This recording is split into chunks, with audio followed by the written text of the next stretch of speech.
بسم اللہ الرحمن الرحیم۔ السلام علیکم ناظرین کرام، بالآخر صدر مملکت نے الیکشن کمیشن کو ایک مبہم خط لکھ دیا ہے، جس سے کا جو جی چاہے مطلب نکال لیں۔ کچھ لوگ یہ مطلب نکالتے ہیں کہ صدر مملکت نے 6 نومبر کو عام انتخابات کرانے کی تجویز دے دی ہے۔ کچھ لوگ کہتے ہیں کہ صدر نے تو کوئی تجویز ہی نہیں دی۔ اس خط کا جو پڑھا جائے پوری طرح تو اس کے کئی مطالب نکلتے ہیں۔ صدر نے تو صرف سب کا موقع بھی پیش کر دیا، تو یہ کہا ہے کہ اس کے بارے میں کوئی تاریخ دینی ہے، کرنا ہے تو عدلیہ سے الیکشن کمیشن رجوع کرے۔ چلیے اس موضوع پر بھی ہم بات کریں گے۔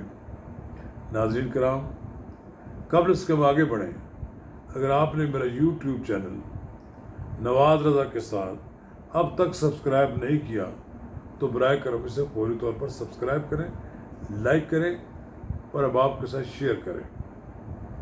ناظرین کرام، جیسا کہ آپ کو معلوم ہے کہ صدر اسٹیبلشمنٹ اور نگران حکومت کے درمیان ایک نئی ٹریکہ بنی۔ صدر مملکت کو نئے صدر کے انتخاب تک کام کرنے کی اجازت دے دی ہے۔ انہوں نے ایک وے آؤٹ نکالا ہے الیکشن کے لیے، لیکن ان کو پریشر دیا تھا وہ تاریخ دیں۔ تاریخ نہیں انہوں نے دی، ایک تجویز پیش کی ہے۔ صدر نے کہا ہے کہ آئین کی آرٹیکل 51(5) کی سیکشن 17 میں مرد و شماری اور حلقہ بندی کا عمل ہے۔ چاروں صوبائی حکومتیں بھی انتخابات کی تاریخ میں ایک جیسا موقع رکھتی ہیں۔ الیکشن کمیشن کا بھی یہی رائے ہے۔ تو انہوں نے کہا کہ اسمبلی کی تاریخ تحلیل جہاں ہوئی ہے اس کے 90 اندر الیکشن ہونے چاہیے۔ ایک سانس میں یہ کہا ہے کہ یہ موقع ہے، دوسرے سانس میں کہا ہے کہ 90 دن کے انتخابات اندر نہ ہوں تو 6 نومبر کو ہونے چاہیے۔ پھر انہوں نے کوئی تجویز نہیں پیش کی۔ تشریح کے تناظر میں انہوں نے ایک بات کی ہے، اور الیکشن کمیشن کہا ہے کہ الیکشن کمیشن صوبے یہ ان کی رائے کوئی اور ہے تو ٹھیک ہے، الیکشن کمیشن کو عدالت سے رابطہ کر کے تاریخ کا اعلان کر دینا چاہیے۔ جو صدر کی طرف سے ٹویٹ جاری ہوا ہے، بہت کم ٹویٹ ہوتے ہیں صدر کے، لیکن کبھی کبھی ان کو شوق آتا ہے وہ بھی ٹویٹ کرتے ہیں، پھر ان کے ٹویٹ میں بھی تضاد پایا جاتا ہے۔ پاکستان کے آئین میں پہلے یہی تھا کہ قانون میں مطابق صدر صاحب نے تاریخ دیتے، پھر اس دوران پچھلی حکومت نے قانون میں امینڈمنٹ کر دی کہ یہ اختیار انہوں نے الیکشن کمیشن کو دے دیا کہ وہ ڈیٹ دیں الیکشن کی تاریخ سے۔ تو الیکشن کمیشن کا جو چیف ہے، جس کو آپ کہہ سکتے چیف الیکشن کمیشنر، وہ تو تاریخ دینے کے لیے ابھی تیار نہیں ہے۔ ان کا کہنا ہے کہ پہلا کام ہمارا مردم شماری کے مطابق نئی حلقہ بندیاں بنانا ہے۔ پھر عمران خان صاحب کی پارٹی تو کہہ ہی رہی ہے کہ 90 دن میں الیکشن کرائے جائیں۔ یہ وہ جماعت ہے جس کی وجہ سے پاکستان کے جمہوری ڈھانچے کو شدید نقصان پہنچا۔ کاش عمران خان کی جماعت 11 اپریل کو ایجیٹیشن کا راستہ اختیار کرنے کے بجائے اس وقت کی قومی اسمبلی میں بیٹھ کر شہباز شریف کی گورنمنٹ کا مقابلہ کرتی، لیکن نہیں کیا۔ انہوں نے جو ایجیٹیشن کا راستہ اختیار کیا، 2 اسمبلیاں توڑوائیں اور جلسے جلوس کیے، لیکن کوئی نتیجہ نہیں نکلا۔ ان کا ووٹ انٹیکٹ ہے ابھی تک، میں بھی کہتا ہوں۔ لوگ شاید تسلیم نہ کریں، لیکن میری اطلاع کے مطابق موسٹلی ان کا ووٹ انٹیکٹ ہے، لیکن جب پی ٹی آئی پہ پابندی لگ جائے گی، بلہ غائب ہو جائے گا، پھر پی ٹی آئی نہیں ہوگی، ان کے امیدوار نہیں ہوں گے، تو فرسٹریشن میں یہ ووٹ کدھر جائیں گے۔ لیکن ایک رائے یہ بھی ہے، یہ سروے ہوا ہے کہ اگر مسلم لیگ نون، جے یو آئی اور پیپلز پارٹی بالخصوص اور بالعموم ایم کیو ایم اپنے اپنے حلقہ اثر میں جو ان کے یہاں سے جیتنے کا چانس ہے ان کا، یہ آپس میں سیٹیں منقسم کر رہے ہیں، اتحاد کر رہے ہیں، سیٹ ایڈجسٹمنٹ کر لیں، تو یہ پی ٹی آئی سے زیادہ نشستیں حاصل کر لیں گے. 5% سے زیادہ کا فرق نہیں ہے اب، جو پہلے زیادہ تھا، لیکن علاقے کا بھی اثر ہوتا ہے. لیکن آنے والے دنوں میں یہ بات بڑی کلیئر ہے کہ مسلم لیگ نون کو پنجاب میں جہاں پر ٹف کمپٹیشن ہے تحریک انصاف کے ساتھ، وہاں پیپلز پارٹی بالخصوص اور دیگر جماعتوں کی بالعموم حمایت کی ضرورت پڑے گی. اب پرابلم یہ ہے، مسلم لیگ نون تو جماعت اسلامی کے ساتھ بھی نہیں چلتی، نہ جماعت اسلامی مسلم لیگ کے ساتھ چلتی ہے. اگر جماعت اسلامی کا ووٹ بینک اور ان کی افرادی قوت مسلم لیگ نون کو مل جائے تو اس کو وہ زیادہ نشستیں حاصل کر سکتی ہے، اور اس کے بدلے پھر جماعت اسلامی بھی کچھ نشستیں حاصل کر سکتی ہے. ورنہ اسے پنجاب سے کوئی نشست لینے کا مجھے تو کوئی امکان نظر نہیں آتا اگر وہ اپنا الگ الیکشن لڑیں.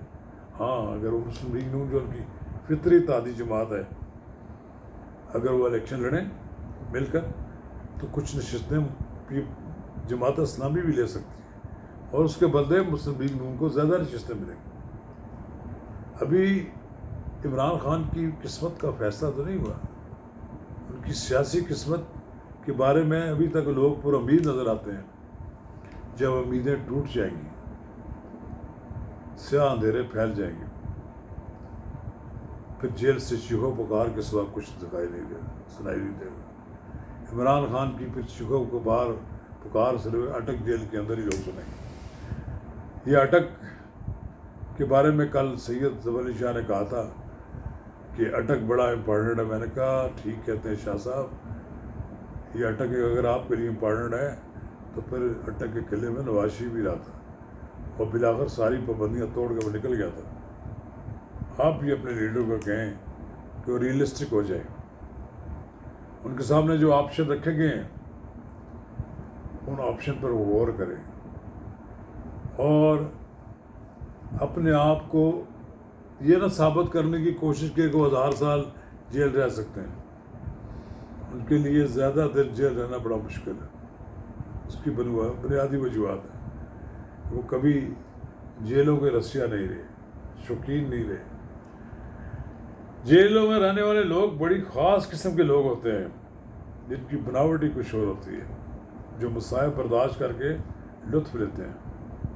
کہاں آغا شرش کشف، کہاں مولانا تاج محمود، کہاں ولی خان، کہاں باچا خان. ایک لمبی لائن ہے علماء دیوبند کی. یہ پاکستان میں ابھی کل کی بات ہے. شاہد خاقان عباسی، یہ آپ کے سامنے شہباز شریف، حمزہ شہباز، خواجہ آصف، احسن اقبال، نہ جانے کتنے نام ہیں، اور خود نواز شریف 2-3 بار جیل میں رہ چکے نا. مشرف کی جیل بھی انہوں نے کاٹی، پھر عمران خان کی بھی جیل کاٹی، اور دوسری بار کاٹی آگے واپس آ گئے. تو یہ بات کہنا میں کلیئر کرتا ہوں کہ صدر مملکت کا یہ خط ایک اسے کہتے ہیں عذر لنگ ہے. ایسے ہی مطلب انہوں نے تمام حجت کے لیے انہوں نے یہ بات کہہ دی ہے کہ الیکشن کرا دیں تو ٹھیک ہے، نہیں کرا دیتے تو تب بھی ٹھیک ہے، اور الیکشن کمیشن تاریخ کے سلسلے میں عدالت سے رجوع کر دیں. یار یقیناً ہے ناانصافی ججوں کا سربراہ 16 ستمبر کو چلا جائے گا. آج تو انہوں نے چیف جسٹس ہاؤس بھی خالی کر دیا، اپنا بیگ لے کر وہ ججز کے مہمان خانے میں چلے گئے. ان کی جگہ جسٹس پائے جیسا آنے والے ہیں. کم از کم اب کوئی لوگوں کو انصاف کی نظر آ گئی بات، اور یہ انصاف ہوتا ہوا نظر آئے گا. انصاف جس طرح عمران خان کو دیا ہے